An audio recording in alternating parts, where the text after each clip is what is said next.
Labą dieną, šiandieną parodysiu Jums vertikalius algoritmus. Prieš tai dalinausi apie horizontalius algoritmus. Jeigu nematėte, pasižiūrėkite prieš tai mano įrašytą video. O šiandieną pakalbėsime apie vertikalius algoritmus ir vertikalias linijas, kurias piešime mes piešinyje. Yra įvairių būdų piešti neirografinius algoritmus, tiksliau jų kompozicijos skiriasi. Pavyzdžiui, yra horizontalūs algoritmai, yra vertikalūs algoritmai principiniai, yra apvalūs algoritmai, tai yra mandalos mūsų, ir yra vektoriniai, tai gali būti judėjimas tam tikra kryptimi, pavyzdžiui, iš vieno kampo į kitą, įstrižai ir dar kažkaip ir panašiai. Ir yra kvadratiniai algoritmai, kai mes judame per 4 etapus kažkokius, tai ar ne, pavyzdžiui, yra keturi kvadratai, tiksliau vienas kvadratas padalintas į 4 dalis ir kiekvienas tas ketvirtadalis turi savo kažkokią reikšmę ir mes judame per tas keturis etapus. Tai yra įvairių galbūt ir daugiau algoritmų, bet tokie yra patys pagrindiniai principiniai. Ir vertikalios linijos turi irgi savo reikšmę, savo vietą ir pakankamai dažnai naudojami principiniuose algoritmuose. Taigi aš perjungsiu kamerą iš karto, kad parodyčiau Jums tai, ką noriu pademonstruoti. Ir pasiruoškite irgi pieštukus ir popierių ir mes dar kartu šiek tiek papiešime. Taigi pirmasis ir pagrindinis, toksai gal labiausiai žinomiausias, yra medis, neuromedis. Ir jeigu piešiate neuromedį, man iš čia ne visas telpa į piešinį, jeigu piešiate neuromedį, tai yra iš principo vertikalus algoritmas. Mes piešime linijas iš apačios į viršų ir vertikaliuose algoritmuose mes irgi dažniausiai, praktiškai beveik visada piešiame iš apačios į viršų linijas. Taigi veikia, mūsų akis mato judėjimą iš apačios į viršų ir vyksta tam tikri procesai mūsų smegenyse, reakcijos ir tam tikra psichologija dalyvauja būtent vertikaliuose šitose kompozicijose. Taigi medis yra vienas iš tokių piešinių. Tuomet dar pasidalinsiu, galbūt matėte neurolietų. Neurolietų tikriausiai ir piešė daug kas, jeigu ypatingai dar piešėte gal ir su manimo, gal šiaip YouTube kažkur tai. O jeigu praėjote specialisto kursą, tai tikrai piešėte šitą algoritmą. Ir čia yra įdomu tame, kad čia yra ir horizontali kompozicija, eina taip, ir yra vertikali kompozicija. Tai va šitos dvi principinės kompozicijos sujungtos į vieną piešinį. Ir čia mes tik taip piešiam ne iki viršaus, bet iki pusės, ar ne? Čia mes auginame kažkokius savo tikslus, projektus, dar kažką. Tai čia irgi išreikšta yra vertikali kompozicija. Dar yra vienas iš tokių coachinginių, tiksliau, coachinginių algoritmų yra piramidė. Tai piramidė irgi yra tokia archetipinė mūsų figūra, kuri irgi skaitosi vertikali, iš principo trikampis skaitosi kaip vertikali figūra. Ir dar vienas yra piešinys, kurio dabar neturiu po ranka, vadinasi rusiškai kačestvo žaizdni. Tai yra vienas iš tokių principinių algoritmų, kuriuos irgi mokome specialisto kurse. Ir kačestvo žaizdni yra gyvenimo kokybė. Tai jeigu norit su manim papiešti, tai galite papiešti šitą algoritmą gyvenimo kokybė.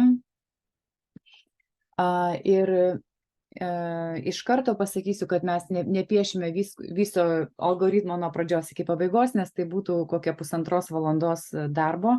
Čia tik norėčiau parodyti patį principą ir pasakyti, kad mes šitą algoritmą piešime modeliavimo modulyje. Tai yra antras modulis. Pirmas yra bazinis kurso modulis, antras yra modeliavimo modulis. Jie sudėti kartu į vieną kursą mano. Beje, kursas prasideda jau rytoj šeštadienį, rugsėjo, kokia čia bus diena, 9 diena. Bus įrašai, jeigu nespėsite prisijungti gyvai, nieko tokio, galite visą laiką prisijungti ir vėliau ir peržiūrėti per įrašus, ir vis viena mes turėsime individualų susitikimą su visais, kadangi nepaisant ar jūs gyvai dalyvaujate ar ne, aš visą laiką duodu asmeninį dėmesį, asmeninę superviziją ir turėsite asmeninį susilietimą su manim ir darbą ir taip toliau. Tai va, tai dabar grįžtame prie mūsų gyvenimo kokybės algoritmo ir čia pasirašykite, paimkite vieną temą. Ką dar norėjau pasakyti apie gyvenimo kokybę, tai jeigu horizontaliam algoritme mes piešime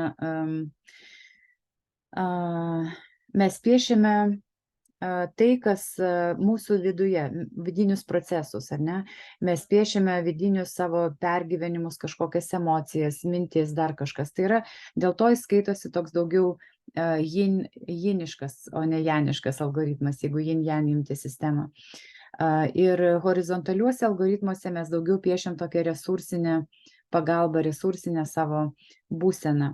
Taigi vertikaliuose algoritmuose mes daugiau piešime socialinius procesus. Tai yra išorė, tai yra mūsų gyvenimo kokybė, pagal ką matuojama mūsų gyvenimo kokybė. Paprastai sociologai matuoja gyvenimo kokybę pagal, pavyzdžiui, laimės pojūtį, kiek aš jaučiuosi laiminga, kiek aš jaučiuosi turtinga ir turiu pakankamai resursų pragyvenimam, komfortabiliam pragyvenimui. Ar pas mane yra harmoningi santykiai, ar pas mane yra geras išsilavinimas, ta edukacija, ar turiu gerą sveikatą. Tai va tokie yra mūsų markeriai vadinami sociologiniai ir jie iš tikrųjų apibūdina mūsų gyvenimo kokybę taip, kaip mes jas dažniausiai suprantame. Tai šiandieną pasirinkite vieną iš kažkokių tai gyvenimo kokybės sričių, matavimo vienetų, tai gali būti ar tai laimė, finansai, santykiai, saviugda gali būti dar sveikata, žodžiu, pasirinkite vieną iš tų. Ir mes piešime vieną iš tokių savo gyvenimo kokybės markerių. Ir aš paimu kitą lapo pusę švarę, kad galėčiau jums rodyti švariame lape. Ir nuo ko mes pradedam? Tai pirmiausiai susikaupkite piešimui, susikaupkite tokiam pabuvimui su savim, pasigvildenimui kažką tai savyje. Ir šį algoritmą pradedame pirmiausiai nuo to, kad pasižymime tokią liniją ten, kuri yra čia ir dabar. Čia ir dabar yra toksai posakis, kai aš esu čia ir dabar. Tai va čia mano linija yra, aš esu ant šitos linijos, jeigu matuoti laiko atžvilgiu. Ir per vidurį pasižymėsime vertikalią liniją, tai bus mūsų tokie kaip matavimo rodikliai.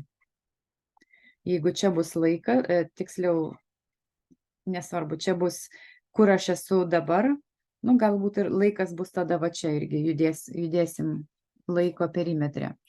Ir mes norim sužinoti dabar, ne tai, kad sužinoti, bet pamodeliuoti.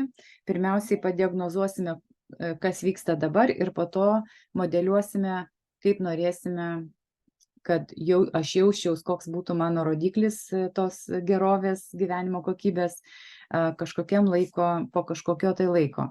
Tai paprastai mes, padalinkite, pavyzdžiui, į dvi dalis šitą tarpą ir galite pasižymėti priklausomai nuo jūsų temas, priklausomai nuo jūsų tikslų ir nuo realistiško kažkokio daugmaž tokio konteksto. Pasižymėkite, koks būtų jūsų laiko tarpas. Pavyzdžiui, tarkim, aš žymėsiu 1 mėnesį. Galite imti metus, galite imti 6 mėnesius, galite imti dienas, savaitės, žodžiu, galite bet kokį laiko tarpą čia paimti. Tai nebūtinai daryti taip kaip aš, bet tiesiog pasimkite savo tą rodiklį, koks jums yra aktualus jūsų temoje.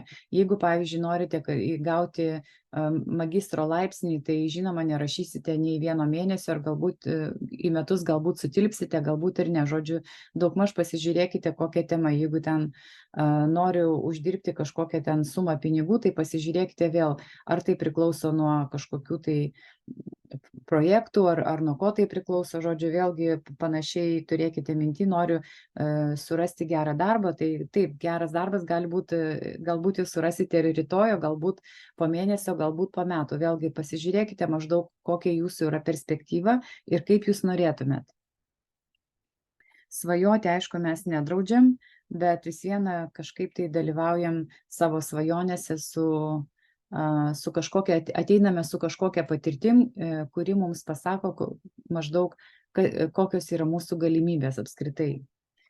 Tai va, tai pradedam nuo to taško čia ir dabar. Ir šiandieną galiu parašyti netgi datą. Šiandieną, pavyzdžiui, yra rugsėjo 8.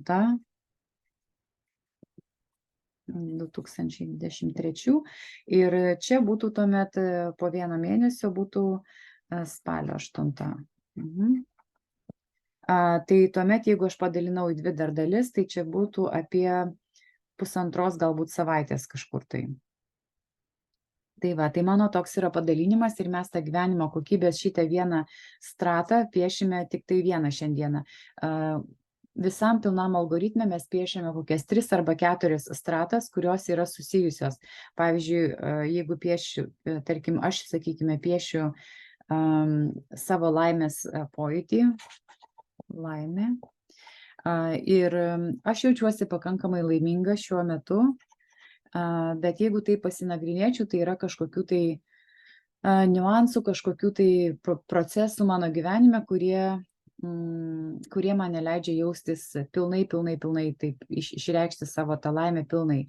Ir pavyzdžiui, aš jaučiu, kaip aš matuoju savo laimę, aš matuoju savo laimės pojūtį pagal saviraišką. Kai aš jaučiuosi pilnai laiminga ir aš tikrai jaučiuosi laiminga, aš esu labai tokia atvira komunikacija, atvira santykiams, atvira kažkokiems ten veiklai kažkokiai, aš noriu eiti, daryti, noriu matyti su žmonėm ir aš pastebiu, jeigu aš labiau darausi uždara ir labiau tokia mažiau išeinu kažkur tai į išorę, tai kažkas vyksta manyje, kad galbūt aš nesijaučiu pilnai laiminga. Tai vat mano yra toks rodiklis, pas jūs gali būti kitoks. Vėlgi tas laimės pojūtis, jisai turi kažkokių bendrų bruožų visiems, bet nebūtinai visiems jis yra vienodai matuojamas. Taigi pasižiūrėkite, jeigu jūs piešiate laimę, pasižiūrėkite, kaip jūs maždaug matuojate, kaip jūs jaučiate, kad jūs esat laimingi. Ir tai vat, kadangi aš pakalbėjau apie tai, kaip aš galiu pamatuoti, pagal ką aš matuoju, ar aš esu laiminga, tai aš žinau, kad mano po 1 mėnesio, jeigu aš, tiksliau, mano 1 mėnesio tikslas, o dabar ne, yra išsilaisvinti iš tų kažkokių tai procesų, ne tai, kad išsilaisvinti, bet galbūt, kad norėčiau, kad manęs negniaužtų ar nelaikytų, ar ne kažkaip nesulaikytų mano tokios ekspresijos vidinės tokios mano, ar ne, saviraiškos, netrukdytų tie procesai, kurie dabar trukdo. Tai vat mano galbūt toks būtų tikslas ir piešimo metu mes dar pasižiūrėsime, pagvildensime, pamatysime, kas ten vyksta ir panašiai. Taigi, jeigu jūs jau pasirinkote savo stratą, kurią jūs norite piešti ir maždaug pagvildenote, kaip jūs matuojate tą būtent rodiklį, pagal ką, tai pasižiūrėkite. Jeigu jūs piešiate, pavyzdžiui, finansus, tai galbūt yra lengviau, nes galima ten įvardinti jau skaičiais. Ar ne, jeigu, pavyzdžiui, pas mane pajamos čia yra, tarkim, koks 1000 eurų per mėnesį, tai aš čia noriu, kad būtų 3000 per mėnesį, ar ne? Tai čia būtų labai toks akivaizdus, paprastas rodiklis. Galbūt aš noriu, kad mano kažkoks procentas galbūt didėtų ar panašiai. Žodžiu, pasižiūrėkite, kiekvienam savaip gali būti, bet būtinai mums reikia vis vieną apmastyti ir pagalvoti, o koks tas yra rodiklis, pagal kurį aš galiu pamatuoti būtent tą stratą, ar tai finansai, ar tai sveikata. Jeigu tai sveikata, tai vėlgi tokia bus abstrakti galbūt tai bus kažkokie konkretūs ten kraujo rodikliai, ar ten dar kažkokie rodikliai, kuriuos galima pamatuoti, spaudimą, pavyzdžiui, ar ten dar kažką tai. Tai pasižiūrėkite, kokie rodikliai gali dalyvauti tame matavime, pagal kurį jūs matuojate savo pasirinktą stratą. Gerai, tai pirmiausiai pradėsime dabar nuo to, kad piešime tokį kaip pusiau puslankį, nes man bent jau pas mane pačioje vietos nėra, pas jūs tikriausiai irgi. Ir piešime tokį puslankį tokio dydžio. Tiesiog pasitikėkite savo rankos tokia vedimu ir pajautimu. Piešime puslankį tokio dydžio, kaip jums atrodo, kokio dydžio, kaip jūs matuojate tą rodiklį, kurį pasirinkote šiandien. Mano laimė, tai vat, pavyzdžiui, mano laimė yra šiandien tokia. Mano laimė šiandieną yra tokio dydžio, galiu aš netgi pratęsti, kažkiek tai kiek yra vietos. Va, mano laimė yra maždaug tokio dydžio. Ir tam, kad aš tiesiog dar kartą aktualizuočiau šitą laimės dydį, aš čia įvedu keletą linijų. Jau pradedu judėti neurografinėmis linijomis tam, kad įeiti į tą neurografinio piešimo tokį zoną, režimą, ar kaip čia pasakyti, tokią būseną. Ir vedant jau tokias linijas, aš iš karto įsijungiu į šitą procesą piešimo ir svarbu, tas procesas yra mums svarbus, įėjimas į šį piešimo procesą yra svarbus tam, kad aš pradėčiau jausti savo piešimą, pradėčiau jausti, kas vyksta manyje piešiant. Nes neurografikos piešimas labai didelė dalis jo yra būtent darbas su pojūčiais, su vidiniais procesais, ką aš jaučiu, kaip aš jaučiuosi, kas keičiasi, pokyčiai kokie vyksta. Ir tai yra irgi labai svarbu mums stebėti ne tik tai, kas vyksta ant popieriaus, nes čia nėra ne piešimo pamoka tokia, kad svarbu nupiešti, o čia yra procesas, vidinis procesas, kuriame svarbu dalyvauti piešimo metu. Tai va, šitas mūsų piešimas, jis turi dar ir kitą tikslą, svarbesnį tikslą netgi negu pats piešimas. Tai būtent tą tokį vidinį dalyvavimą. Aš dalyvauju savo visų kūnų, dalyvauju savo visais pojūčio organais.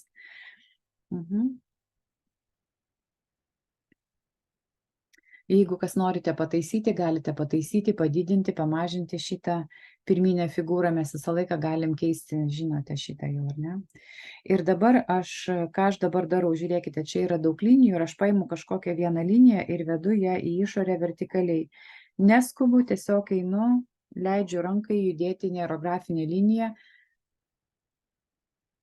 Jūsų linija gali nuvingiuoti kažkur vėl, va taip labiau, gali nuvingiuoti į šonus. Čia mums nebūtinai laikytis tų parametrų, kad jinai turi būti tik tai tokia. Taigi leiskite tai linijai, tiesiog paprašykite rankos, kad jūs vestų ten, kur reikia, ten, kur ranka nori. Ten, kur rankai norisi.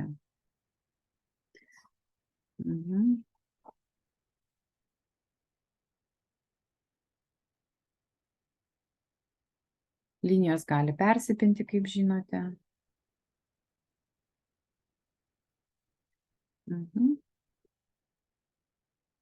Ir va dabar jau renkant šitas linijas, aš jaučiu, kaip keičiasi mano vidinė būsena. Tikrai jaučiu tai pakankamai ryškiai, galiu pasakyti, nes piešiu tokį, įdomų, tokį labai abstraktų koncepciją, abstrakčią piešiu savo laimę. Ir iš tikrųjų bandau pajausti, kaip keičiasi kažkokie pojūčiai. Ir aš renku daugiau linijų, žiūrėkite, tiesiog einu iš apačios ir renku tiek linijų, kiek man norisi prisotinti va šitą stratą. Tai mes norim suteikti tiek energijos tokio srauto, kiek mums atrodo užtektų tam, kad šita strata būtų pakankamai pripildyta, pakankamai tokia pakankamai prisotinta tos energijos mūsų vidinės, kuri atspindės po to mums čia kažkokius procesus. Ir žiūrėkite, aš dabar jau noriu eiti, prisotinau jau vidurį, aš noriu eiti labiau į išorę. Ir va ta išorė man padiktuos, irgi kažkiek padiktuos tą augimą, tą išsiplėtimą, va būtent po 1 mėnesio mano jau rezultato zonoj norimo. Aš pasižiūrėsiu, pasižiūriu, koks diapazonas yra. Šitas diapazonas tai yra toks kaip ir galimybių laukas. Aišku, jeigu mes dabar suprantame, kad tai yra galimybių laukas, tai mes galime, aišku, išpiešti viską iki lapo krašto, bet pasistengkite kažkaip tai išlaikyti tokią perspektyvą, nes va čia šonai, laukai mums visieną dar bus tas laukas reikalingas ir resursams, tai mes tiesiog neužpildykite viso lapo vien šitom stratos linijomis. Tiesiog mes dabar apibrėžiam galimybių lauką, pripildome tą galimybių lauką, kad jaustumėmės komfortiškai, kad tikrai tas galimybių laukas yra aktyvus ir jis yra. Ir mes dabar ieškosime naujų galimybių šitam lauke. Tiksliau aktyvuosime tas galimybės, kurios mus atves iš šito iki šito rezultato.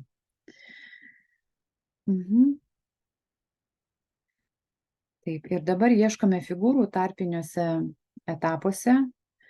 Tai bus kažkokie tai pokyčiai, tai bus kažkokie tai veiksmai, pokyčiai arba posūkiai kažkokie gyvenimo, kurie mus atves iki norimo rezultato.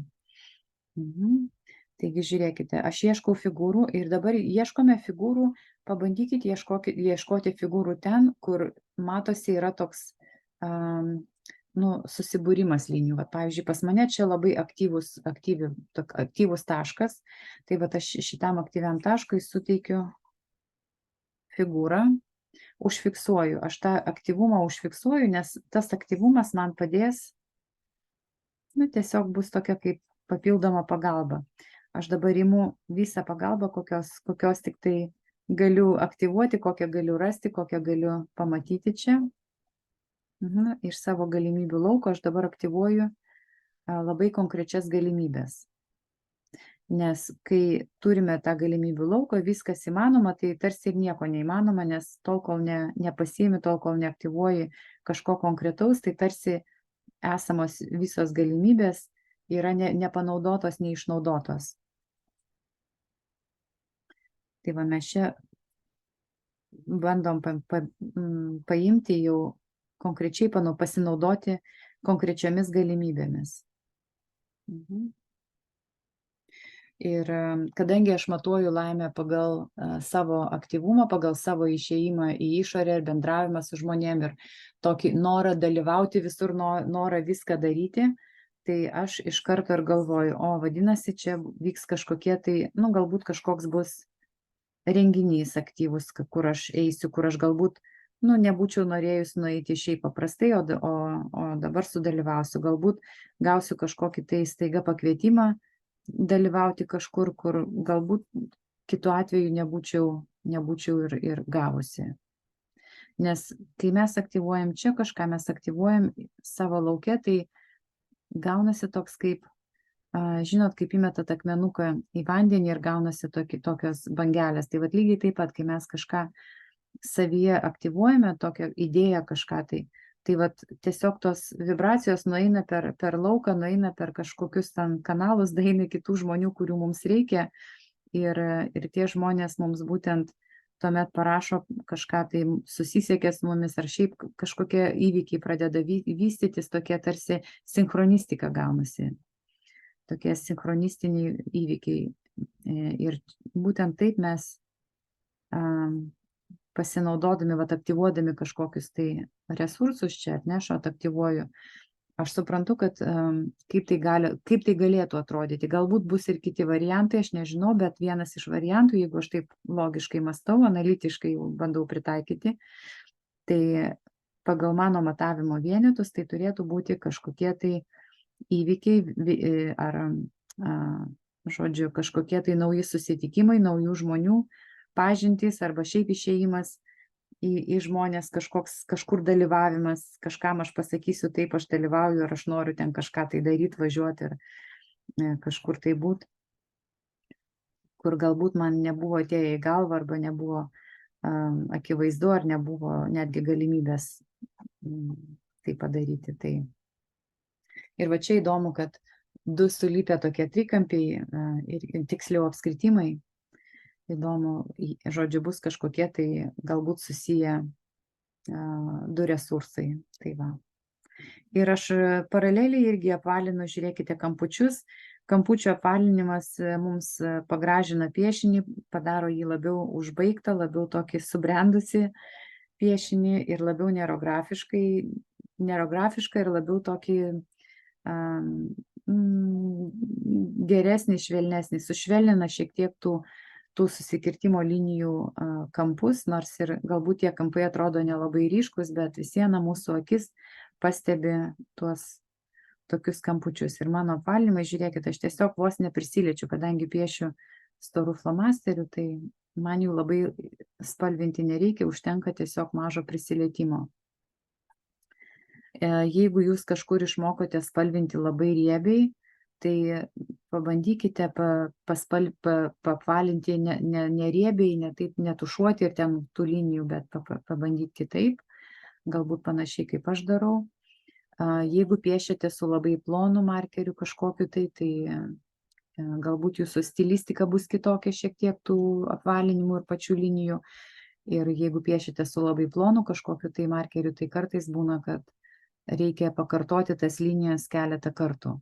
Bet jeigu pas jūs yra storas, tai pabandykite, po to mes dar padarysime storesnių linijų, bet pabandykite nedaryti taip riebiai, nes riebus piešimas, jisai nėra labai toks patrauklus, sakyčiau.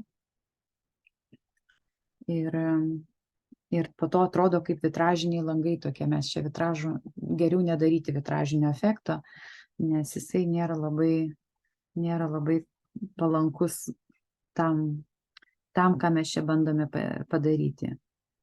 Kokį efektą mes bandome išgauti čia. Gerai, tai tuomet judame toliau. Žiūriu, kad dar čia yra pakankamai kažkokia aktyvi zona, irgi bandau paimti ją į apskritimą.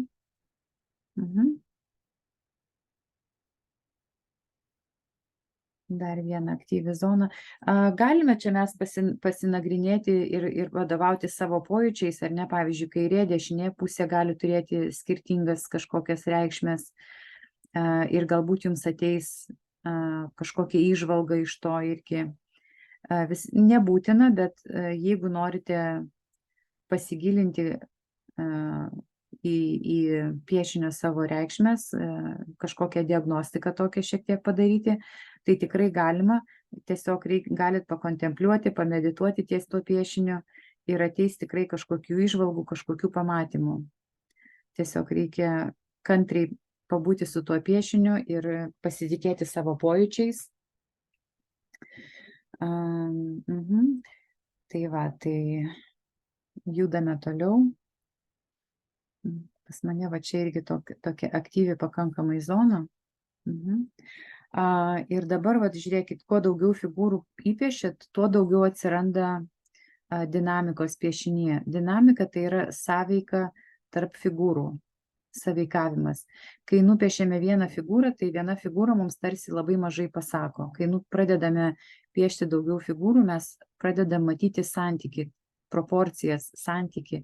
Ir visi šitie papildomi tokie niuansai yra papildoma mums informacija, kuri padeda suprasti piešinio turinį, piešinio siužetą, išvelgti kažkokias reikšmes, žinutes savo. Taigi negailėkite ir nupieškite daugiau figūrų. Nebūtina jų prikrauti per daug, bet daugiau negu ten 3, sakyčiau, reikėtų nupiešti.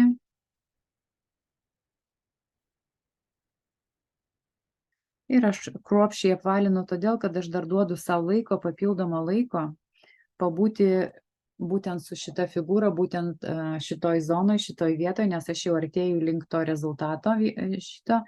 Ir aš suprantu, kad dabar mano šitoj zonoj, mano tiksliau po pirmoji tarpiniai zonai, žiūrėkite, buvo figūros 2 čia ir 1 čia, bet jos ne per vidurį. Tai aš vis vieną imu tą vidurinį savo rodiklį, va šitą liniją tiesią, kaip maksimaliai priartėjimo prie to, ko aš noriu, prie tos laimės būsenos, ar ne? Aš noriu, kad tai būtų toks, gal čia kaip pagalbinės resursinės figūros, o čia jau tai tiksliai būtent tai, ko aš noriu, ko aš tikiuosi, ko aš laukiu, būtent toks labiau priartėjęs prie mano poreikių, toks rezultatas, sakyčiau. Ir kadangi aš pamačiau šitą figūrą čia, aš taip pat pastebėjau, kad čia yra tokia irgi pakankamai stipri zona, kurią norėčiau irgi aktyvuoti tą resursą čia.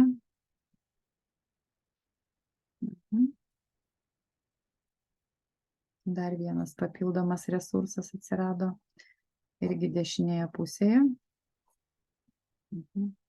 Tradiciškai paprastai, kiek aš visur esu susidūrusi įvairiose tradicijose, tai dešinė pusė yra, skaitosi yang, vyriška, kairė yra yin, moteriška.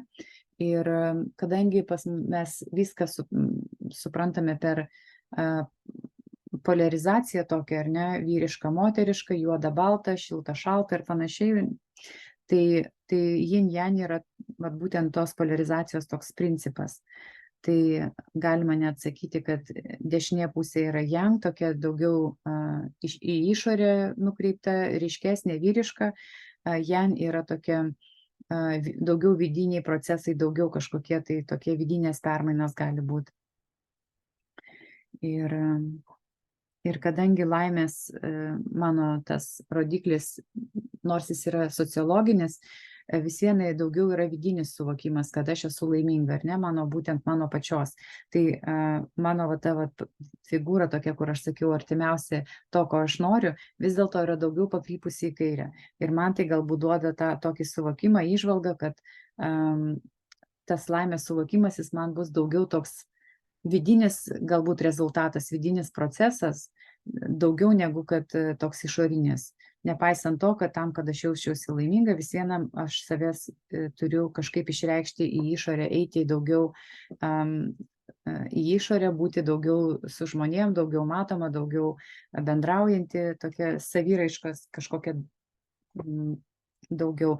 Bet pats suvokimas laimės yra vis viena toks vidinis procesas. Tai va toks įdomus labai pastebėjimas man šitam piešinį įžvalga. Ir dabar žiūrėkite, mano tas laukas galimybių yra pakankamai platus ir aš dabar žiūriu iš tų visų resursų, ką aš čia pamačiau, aš noriu dabar nupiešti viršuje, nupiešti tą tokią figūrą, tokio dydžio figūrą, kuri pavaizduotų, būtent atspindėtų tokią būseną, kurio aš norėčiau. Aš jau čia modeliuoju, kurios aš norėčiau. Tai vat, man ateina vat tokia figūra, vėl jinai nėra pati ten didžiausia nuo krašto iki krašto, bet jinai pakankamai didelė, gal net šiek tiek didesnė negu tikėjausi. Tai aš užfiksuoju ir būtinai užfiksuoti reikia ir pajausti pojūčius. Va čia dabar žiūrėkite, kai piešėte pirmą, buvo kažkokie pojūčiai ir palyginkite, kokie dabar pojūčiai ateina, nupiešus naują tą figūrą, kokią jūs matuojate, kaip jūs norite matuoti, kaip jūs norite jaustis pagal tai, ką jūs čia piešėte.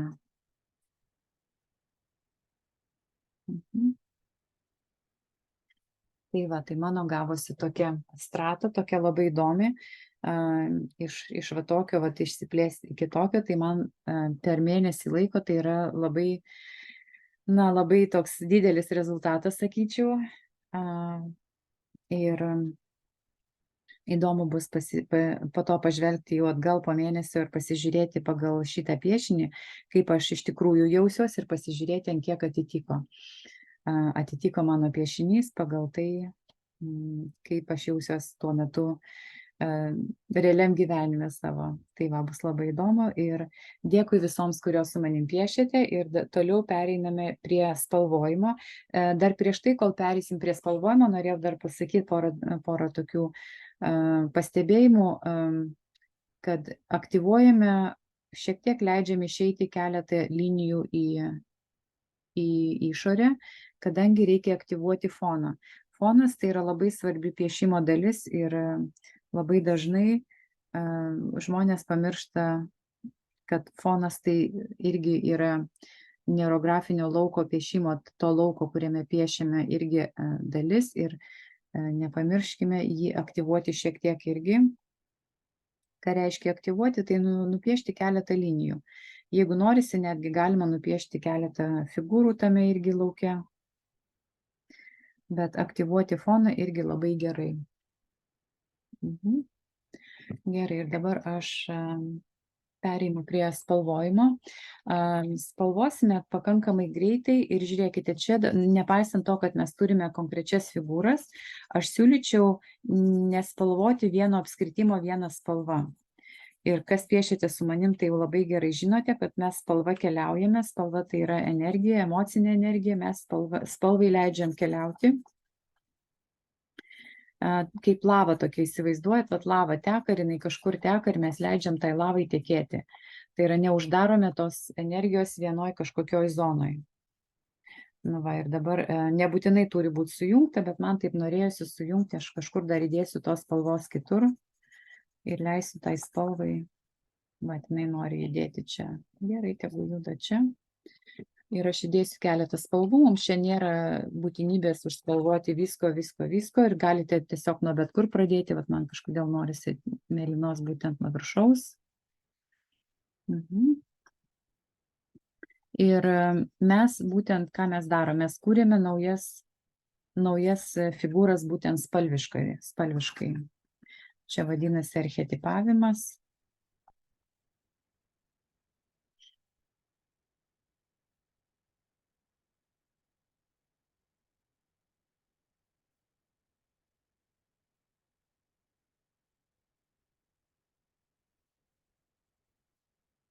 Ir spalvojimas čia atitinka tą būseną, jau tą rezultato būseną. Tai kai spalvojam, pabandykit susilieti su ta rezultato būsena ir spalvoti jau iš tos rezultato būsenos, o ne iš tos, kuri yra dabar. Kartais būna, kad žmogus sako, o aš noriu viską ten labai tamsiai, kažkodėl man nesinori ten to ar no. Tai taip, jeigu žmogus nepakeitė savo būsenos grafikos piešimo metu, tai tada taip jis ir jaučiasi. Jaučiasi būtent taip, kaip jautėsi lygi piešimo pradžios.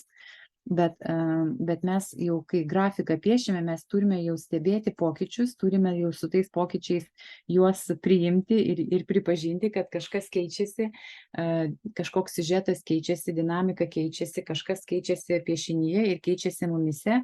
Ir jeigu tie nauji pojūčiai, jeigu juos užfiksuojate su jais, ta prasme, dėl to svarbu stebėti savo pojūčius, ar ne, stebėti tuos pokyčius.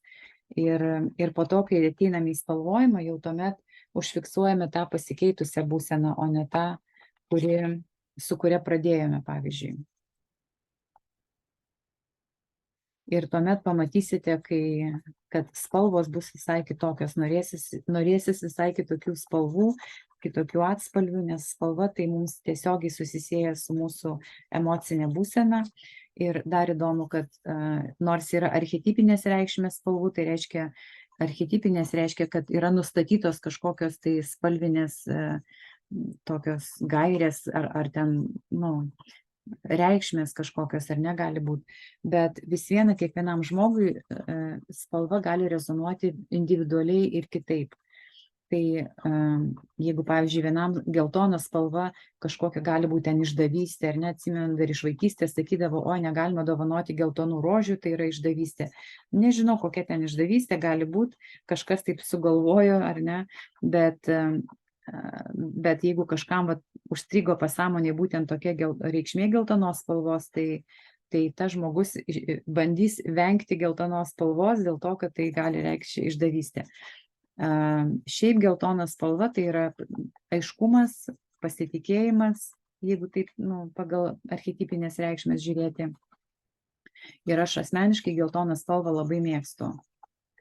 Labai mėgstu ir man jinai nesusisieja su kažkokia išdavystė. Tai įdomu pastebėti, pasižiūrėkite ir jūs galite pagvildenti, kokie jums gali ateiti spalvų reikšmės, kokios jums gali pas jūs būti.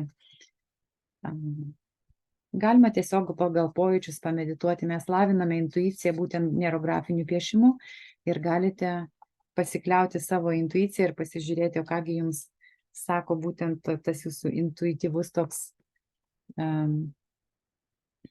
intuityvus jūsų pojūtis, ką jums sako apie tas spalvas. Tiesiog norisi, nesinori. Ir paimat vieną spalvą, jaučiate, kad ne, kažkaip, kad nelabai, tai galite paimti tada kitą spalvą. Spalvas galima maišyti, mes nebūtinai, aš bandau pamaišyti mėlynos spalvos dar kažkur tai. Ir iš principo mano piešinys jau yra baigtas ir dabar mums liko tik tai įvesti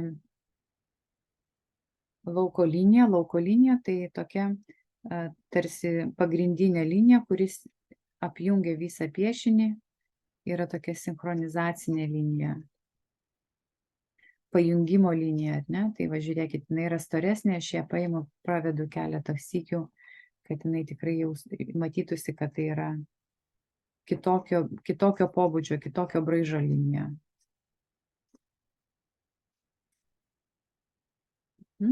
Porą linijų įvedu, galite įvesti daugiau, galite mažiau, kaip jūs norite. Ir dabar fiksacijos figūra, tai yra sprendimo figūra, rezultato figūra, tai yra ta figūra, kurioje jūs matote save.